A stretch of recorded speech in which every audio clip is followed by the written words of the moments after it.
What's up YouTube's PZZSN here. I'm going to be doing an initial review of the Apple Magic Mouse in this video. Now I know that I've had the Magic Mouse for several days already, yet I'm still doing an initial review. Well, it's mainly because I really haven't gotten a chance to use it that much, because you gotta remember, my iMac does have a problem with it, so it's haven't really been able to play around with it much, but I am going to give my initial thoughts and impressions on it and whatnot. So without further ado, let's do it. Okay, first of all, let me briefly give you guys a quick tour of the device. This is the top. It's made out of some type of glass. I don't really know what type of glass it is offhand. It could be Gorilla Glass or whatever that glass that's used on the iPhone is, the iPhone 4. But it is glass. I'll tell you that right now. And then the unique thing about this mouse compared to any other mouse that I know of, maybe there's a mouse out there now, but I don't know about it.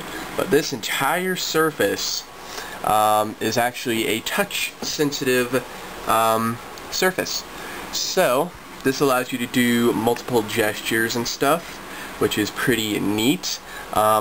Everything from the Apple logo up is a touchscreen, so. Or not a touchscreen, a touch sensor, so it's pretty cool. Everything down below here, well, why would you be doing gestures there anyway? I don't know. But that's not touchscreen at all, so, but everything above is. Now if you look on the sides, you'll see there is absolutely nothing on either side of the device, and you'll also notice that it is indeed a very ambidextrous mouse. In fact, if you weren't fully paying attention to the video until now, you probably have no idea what side you're looking at right now, so that's pretty cool. Pretty cool. Now the bottom is where everything is where all the goodies are. You've got your little laser there, which I actually think has two diodes, but it could just have a laser diode and then a sensor on the other side. I'm not sure, but that's that. You've got this on-off switch here, which you use to turn it on and turn it off, and this right here is your battery release switch. And as you can see right here, you've got it comes with these two Energizer AA batteries already in there. So those are the stock batteries. So that's just a brief tour around the mouse. Also, you've got these little rubber feet here, little guardrails to prevent the mouse from scratching your table or your desk or whatever, and it also keeps the table or desk from scratching the aluminum. So that's pretty cool. So, let's go ahead and talk a bit about the whole ergonomics deal. I mean, when the Magic Mouse was first released, obviously people probably were a little worried because it is so small. I mean, it is so low profile. It's really, really small. In fact, here, I have this D20 or 20-sided dice right here. Let's see, let's see, put it right there. It's like a little taller. Well, it's actually it's just a little taller than this right here, this little dice here. So that's pretty crazy. It's really, really thin and really low profile. But initially, when I first used the mouse, and I have to say this, before I bought this mouse, I've used a Magic Mouse on several occasions, and I have to say, at first, I really hated it. It was just too small, it was too thin. I believe I was holding it kinda like this or something, just trying to figure out, you know, how do I hold this thing? And not to mention, most of the models that I've used have these little security things on the back because I've used them in stores. But there you go, there's just these little bumps there that, you know, I guess detect if it's been removed, it makes an alarm or whatever. So yeah, it was just really uncomfortable. But as time grew on, as I continued to play around with them, eventually I just started finding that I just got used to it. But then, our church got my youth group got a new computer, a Mac Mini, and they got a Magic Mouse with it. So I've been helping out with the like songs, whatnot, helping out there. So I've been using the Magic Mouse there weekly, and I just got really, really used to it. In fact, it's now just feels like a normal mouse to me. It feels normal now. So if you've never ever touched a Magic Mouse, you're probably going to hate it at first. But once, just give it time, eventually it'll grow on you and you'll just like, you know, this isn't really all that bad. And it's really not. despite how low profile it is. So that's that. Now, one of the things I hate about the Magic Mouse that I'm really annoyed at is right-clicking. Now, right-clicking is done pretty much the intuitive method. You just click the right side of the mouse, like that, and that is a right-click.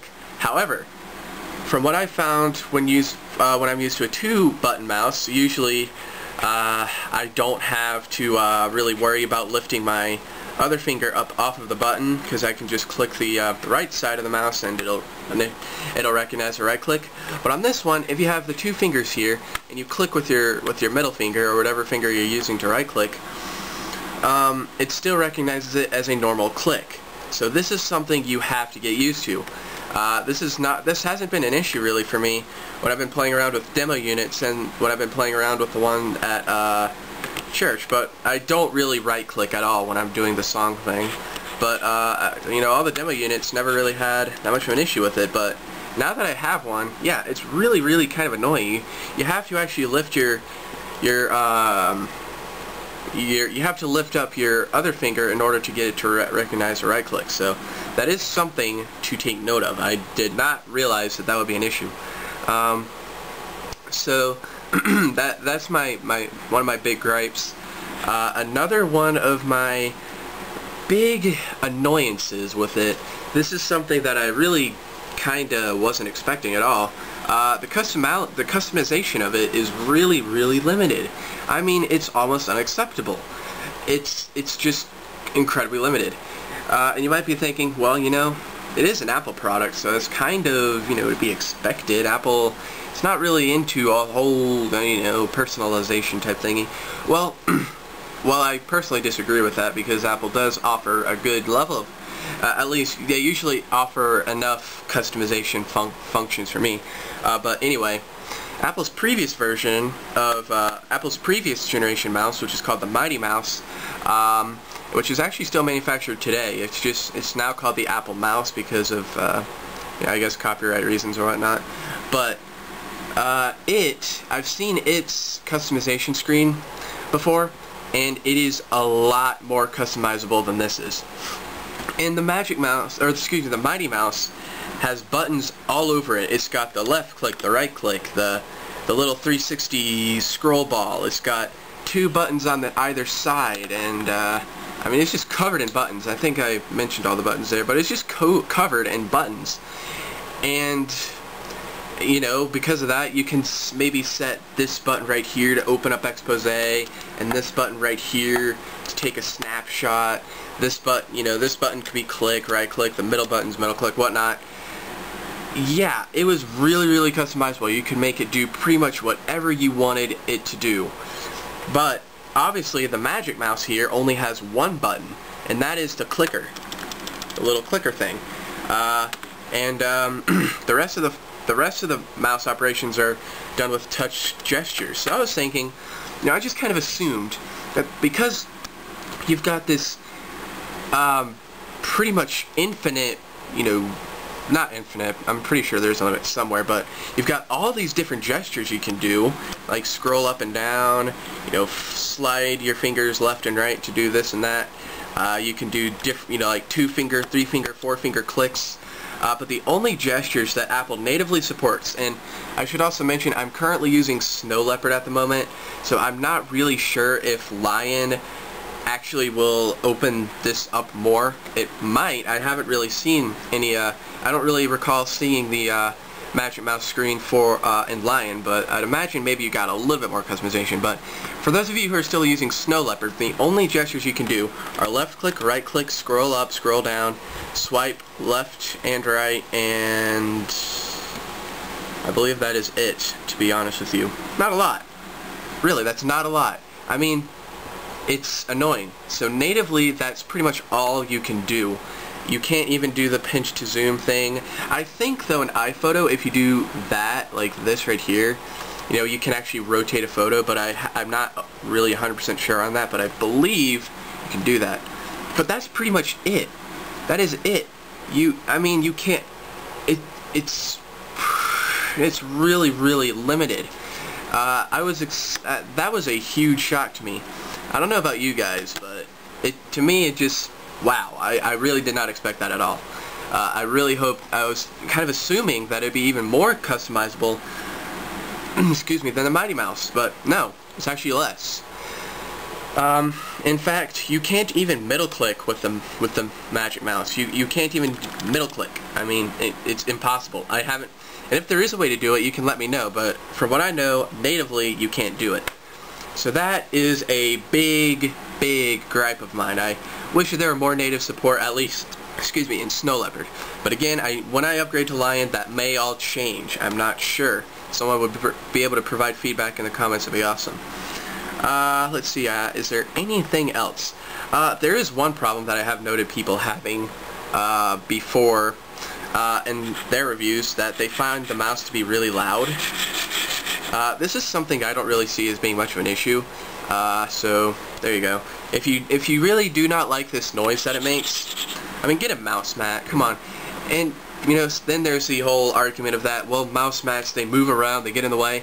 If you buy a brand new mouse mat, I guarantee you it will not move around. It's a brand new mouse mat is a really nice experience. I've been using the mouse mat out there on my PC for 2 years now, and it's even had liquids and stuff spilled on it and whatnot, and it's actually working perfectly. It doesn't move around at all. So, I mean, just get a mouse mat if this bothers you. It'll be much quieter. So I don't really see that as being much of an issue, and you can get mouse mats for pretty dang cheap.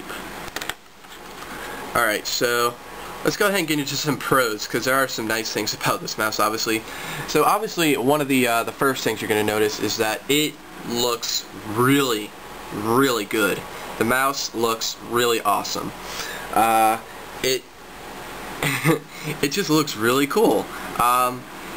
It's just beautiful. It is a very clean, seamless design. Just sitting here on the desk, as you can see, I mean, it just looks great. It's beautiful. It's just beautiful. And one thing I kind of wondered is, why didn't Apple put like a little light in here? Like, figure out a way to put some sort of a light, maybe at the Apple logo here, and then just illuminate the whole surface, which would look actually really cool. But you know, at the same time, that's not really Apple-like anymore. So I think Apple used to do that a lot with their products, but I don't think they do anymore, or they don't really anymore. But it would make it look really cool, so whatever. But it looks awesome. I mean, just looking at it, I mean, from all angles too, just looks cool. Just looks really good. So it's a nice looking mouse, really sexy looking mouse. Let's see, another thing, what was another thing about it? I like how it's made of aluminum and glass. That's something you don't normally see in a mouse. They're usually made out of plastic. I don't know of any metal mice out there. If you know of any mouse that has a metal in its chassis, alright? Doesn't have to be all metal, but metal in its chassis. Let me know, because I've never heard of an aluminum mouse. And even more so, I've never heard of a glass mouse. So it's pretty cool. One thing I would like to mention, just briefly, something I've noticed is a very small issue.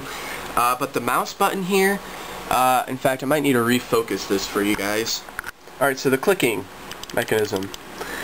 This whole top surface is actually it's actually a rocker. Alright, it's a rocker switch basically. So when I click down here and you watch the back, you see it lifts up a little bit. So that's why it's a rocker. I believe it pivots at the Apple logo, maybe a little bit before the Apple logo, but you can see how when I click it, that it's moving up a little bit. See that?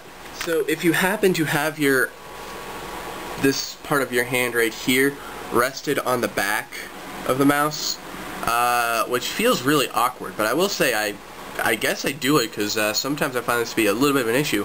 When you click, it's a lot harder to click, so you really got to be careful and make sure you don't rest your hand on this back part. And you know, when you just come to grip it naturally, it doesn't even happen. It does not. You don't rest your hand on there, so, and then it's no problem. But I have found sometimes it becomes a problem because I've just inadvertently put pressure back here somehow. I don't know how I do it, but it just happens sometimes. But yes, it's not a big deal, but it could be an issue for some people if they happen to just choke up on it like this. See, I can't even click it at all. There, so this is a rocker, so it's not like it is a little flexible, but not very flexible, so you know, that's something to take note of there. Another pro that I really like about it is the momentum scrolling. When you scroll, basically it keeps going a little bit, kind of like on an iPhone or iPod Touch or iPad. So that's a pretty nice little feature there. Some people might not like it, some people might like it. I personally do like it. I'm a pretty big fan of it. So that is a pretty neat feature there. I do like that a lot. That's all I can really think of to say. Oh, actually, there is one more thing. Alright. So, I want to talk a bit about the form factor, because I like the form factor a lot. Alright, so, if you'll excuse me real quickly, I gotta do something real quick. Alright, so as you can see, I've got 3 mice right here. Alright, 3 mice. So, this mouse right here on the very far right, this is actually the mouse that I was using with my iMac before I got this Magic Mouse here. This happens to be a Logitech brand. But this is also the mouse that I use with my school laptop, so that's why I went ahead and bought this mouse, so I could go ahead and put this back with my laptop bag, so that way I'll have it for the next school year, which is actually coming up in exactly 1 week from today, which is kind of annoying. Today happens to be a Wednesday, so we're starting next Wednesday, which is kind of annoying. Anyway, this is considered to be a desktop mouse, because as you can see, it's quite large, as you can tell. So there's its size. It also happens to not be ambidextrous, but that's just a viewpoint. It is meant specifically for people who operate their mice with the right hand. So that's that. It's a nice big mouse. It's got this big hump right there, as you can see. And it has this receiver here, and from what I can tell, at least, there's nowhere to put this receiver inside the mouse. You cannot store this inside the mouse in any way. Because it's a desktop mouse. It's meant to stay. This is meant to stay connected to your computer at all times. All right, and never be unplugged. So that's what that is. Now this right here happens to be my parents' mouse. They actually got this the same day I got this mouse. But this is a laptop mouse. It is as you can see, it's a very, very small form factor. It's very tiny compared to the desktop mouse. Right there you can see. So it's very, very small. And it's also got an external receiver, but you can store it inside the mouse. All you got to do to get to it is just push this button here and it pops out. And there's your little receiver. Alright. And just a quick side note, this mouse also happens to have an interesting tracking system. It doesn't appear to have a laser. It actually appears to have an LED light. You see that? It's probably blinding you guys, but it's got this little blue LED in there that is used for tracking. I have no idea how that works, but anyway, there you go. So that's that. Alright, so what I'm trying to get at here is that the Magic Mouse is what I would consider to be a hybrid mouse, okay? And what I mean by this is that it has the best of both worlds. Alright, if we take the Magic Mouse and compare it to this desktop mouse here, let me come back behind the camera a little bit. You'll notice that it has a very similar surface area. It's a little smaller, but a very, very similar surface area. Let's see if I can get the contrast of my hand there to help you guys out. So you can see a very, very similar surface area. Alright, it's obviously a lot thinner, but very similar surface area. Alright, so now if we compare it to the laptop mouse, you'll see the laptop mouse is a lot smaller. It's still thicker. Alright, actually, yeah, it's a lot thicker. It is a lot thicker, but it is still, I believe, oh, you know what? It's actually the same thickness as my desktop mouse, but it is a lot smaller, and I mean, you know, it's a lot more portable.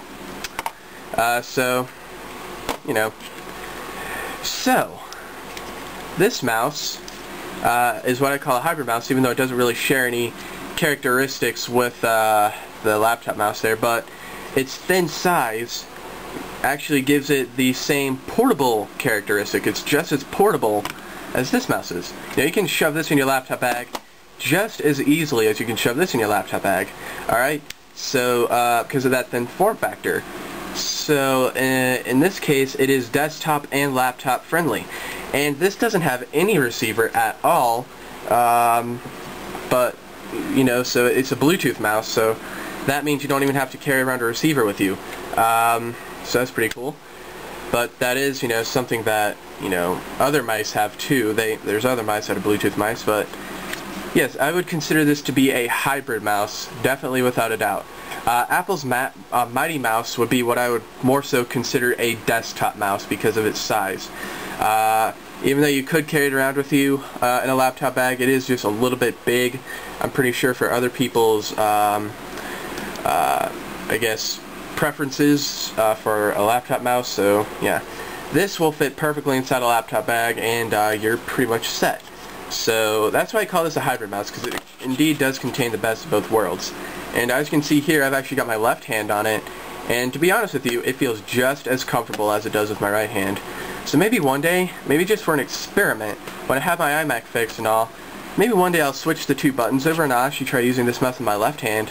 Maybe I'll get back to you guys, see how that is, because I've tried being a lefty with the mouse and it's just a little too weird. I am a lefty in terms of writing and stuff. I'm pretty much a lefty in everything else except the mouse. So maybe I'm ambidextrous with the mouse, I have no idea, but yeah, that is a nice thing also about, well, there is a characteristic shared by these mice. They're both ambidextrous, and you don't usually find a desktop mouse that is ambidextrous. They're usually, I mean, this is comfortable, but it's not optimal. I would really hate to use this in this position for very long. It's not meant for this at all. It doesn't feel right. So anyway, that is pretty much it. Just thought I'd give you guys my brief initial review, even though it's not really brief anymore. But there you guys go. Thanks for watching. Adios. Time to give my parents back their mouse.